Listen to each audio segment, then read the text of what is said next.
Hello students, welcome back to art. I wanted to talk to you a little bit about one of my favorite artists, Alexander Calder. In the slideshow, I have included a story about him and some well-known works of art by him.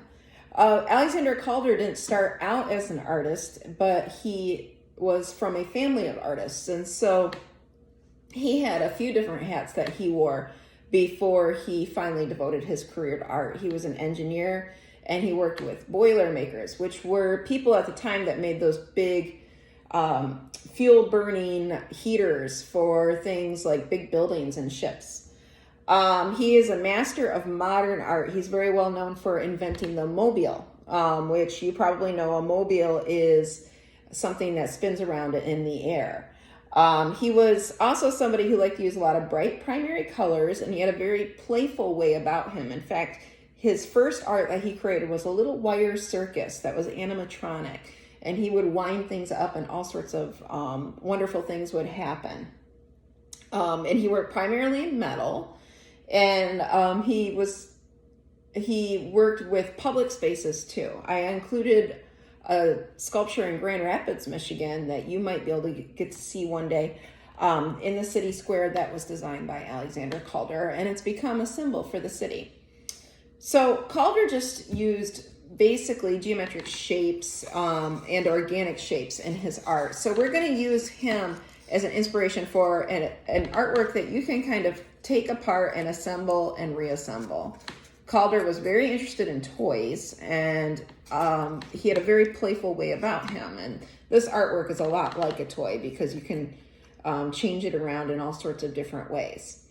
What you're going to need to start off with is you're going to need a pencil or a pen to draw with. You're going to need some cardboard that you can find by taking a box apart or taking apart maybe a cereal box or something like that.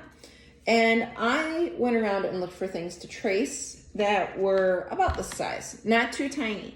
And I didn't want them to be really big either. I wanted everything to be about the same size. So this is a lid. I traced this opening that's in the scissors here.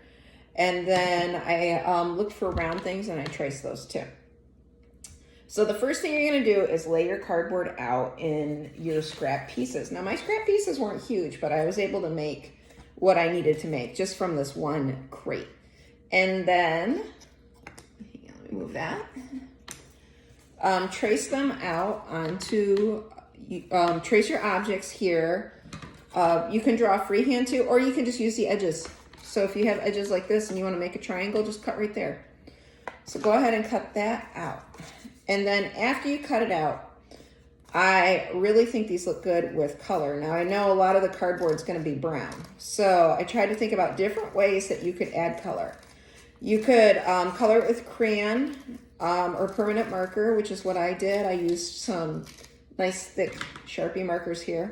And when you color in marker, I'll remind you, don't scribble back and forth. When you color in marker, if you color in nice even strokes, so do little stripes, looks way better. You can use crayons if you need to. You can also, another thing that you can do if you have scraps of construction paper, just lay your shape on the construction paper, cut out the shape, and then glue it on. And then before you, if you're gonna do both sides, make sure you glue one shape down and then do the other side. Why? So you don't accidentally make it go backwards. So just like this, right here. And then put a little glue there. If you have a glue stick, that's fine. I'm just using a very thin layer of this Elmer's. Press it down and then let that dry. Now, after that's dry, you're going to be able to use it to make your sculpture. I recommend probably 7 to 10 pieces for your sculpture. Anything less than that, and it starts to get a little bit bare. But so plan on making quite a few pieces. What you need to do is figure out while you're doing it, you can play around with your shapes, and then once you've figured out where a shape goes together, cut a little notch in there with your scissors. Since my cardboard has a little bit of thickness to it, I had made the notch a little bit V-shaped. But if your cardboard is pretty thin, you might just be able to do with a line. You can also cut the notches in both shapes so that they fit together very, very well. And start to play around with your design. Now, it looks kind of simple, but while I was doing it, it was a little harder than I thought to get something that looks balanced and beautiful.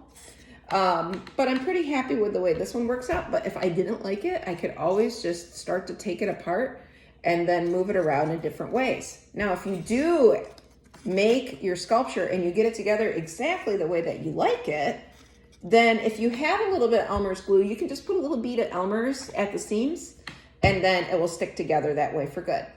So I hope you have fun making your sculptures, and you can show me what you've made. Look at them from all the angles. If you put them on a piece of paper like I am, you can spin it around and look at the slideshow at the sculpture that's in Grand Rapids, and you can see how different it looks when you move around the real one, which is very, very big. Okay, guys, have a great week. I hope you had a nice long weekend, played in the sun. I'll see you next week. Bye now.